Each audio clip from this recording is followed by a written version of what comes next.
ఇటీవల బ్రేకింగ్ చూసిన ఆదిలాబాద్ నుంచి 50 మంది యాత్రికులతో వెళ్తున్న బస్సు ఉత్తరప్రదేశ్లోని బృందావన్లో ఘోర ప్రమాదానికి గురైంది. అకస్మాత్తుగా మంటలు అంటుకోవడంతో బస్సు కాలి బూడిదైంది. ఈ ఘటనలో ఒకరు ప్రాణాలు కోల్పోగా మిగతా 49 మంది సురక్షితంగా తప్పించుకున్నారు. ఇక మృతుడిని నిజామాబాద్ జిల్లా కుబీర్ మండలంలోని పల్సీకి చెందిన శీలం ద్రుపద్గా గుర్తించారు. డిసెంబర్ 1న బస్సు ఆదిలాబాద్ నుంచి బయలుదేరింది. ఇక యాత్రికులు నిన్న సాయంత్రం బృందావన్ క్షేత్రాన్ని సందర్శించుకునేందుకు వెళ్ళగా అనారోగ్య కారణాలతో దురుపతి బస్సులోనే ఓడిపోయారు. వారు తిరిగి వచ్చేసరికి బస్సు కాలి బూడిదై కనిపించింది.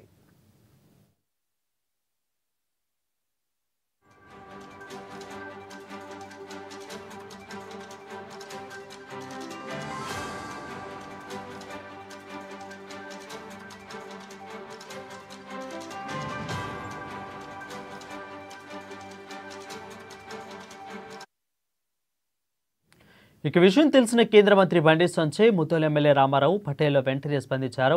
ఇక మధుర కలెక్టర్ ఎస్పీతో మాట్లాడి బాధితులను క్షేమంగా తిరిగి రప్పించే ప్రయత్నం ఏర్పాట్లు చేశారు. ఇక ప్రమాదంలో అన్ని కోల్పోయి కట్టుబట్టలతో మిగిలిన యాత్రికులు ప్రస్తుతం పోలీసులు అదేవిధంగా ఆర్ఎస్ఎస్ సంరక్షణలో ఉన్నారు. స్థలాలకు వెళ్లేందుకు వారికి ఆర్థిక సాయం కూడా చేసినట్లు తెలిసింది. దీనిపై మరింత సమాచారం మా రీజనల్ కోఆర్డినేటర్ సత్యనారాయణ ఇస్తారు.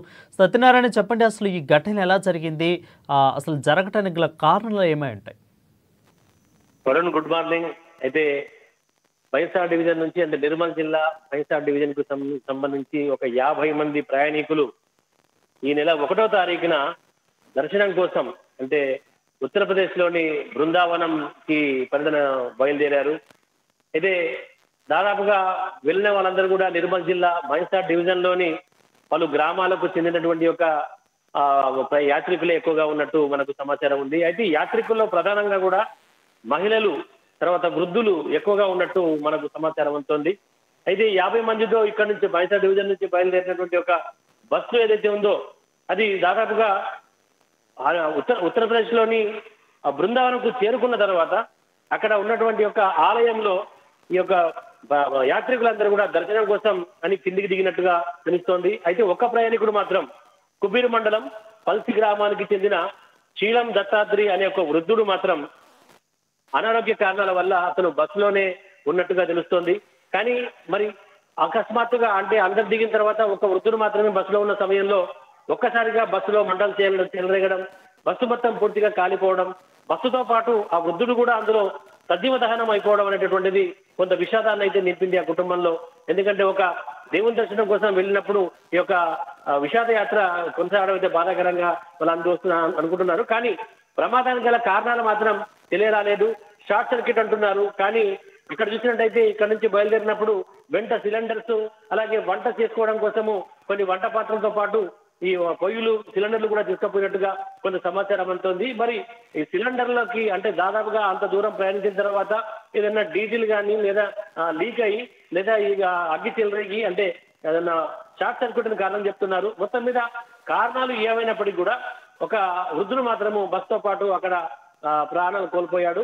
అయితే వెంటనే అక్కడ ఉన్నటువంటి ఒక ఏదైతే బృందావనంలో ఉన్నటువంటి బృందావన్ యాత్రికుల సెంటర్ ఉంది. ఆ యాత్రికుల సెంటర్ లో మిగతా వాళ్ళందరూ కూడా అక్కడ ఆవాసం కల్పించారు. ఇక్కడ నుంచి ముదోల్ ఎమ్మెల్యే రామారావు పటేల్, అలాగే కేంద్ర మంత్రి బండి సంజయ్, అక్కడ యూపీలో బీజేపీ ప్రభుత్వం ఉంది కాబట్టి అక్కడ ఉన్నటువంటి ఒక మంత్రులతో అలాగే అధికారులతో కేంద్ర మంత్రి బండి సంజయ్ మాట్లాడి యాత్రికులందరూ కూడా సురక్షితంగా తిరిగి సంగ్రామానికి అంటే వైఎస్ఆర్ డివిజన్ కి పంపించేందుకైతే ఏర్పాట్లు చేసినట్టుగా మనకు సమాచారం ఉంది. ఎందుకంటే బస్సు మొత్తం పూర్తిగా కాలిపోయింది కాబట్టి తిరుగు ప్రయాణంలో వాళ్ళందరికీ కూడా ఇక్కడికి వచ్చేటువంటి విధంగా ఏర్పాటు చేస్తున్నట్టుగా తెలుస్తోంది. అలాగే ఈ మేరకు సహాయక చర్యలు అయితే అక్కడ అందుతున్నాయి. అలాగే మృతదేహాన్ని కూడా పంపించే ఏర్పాటు చేస్తున్నారు.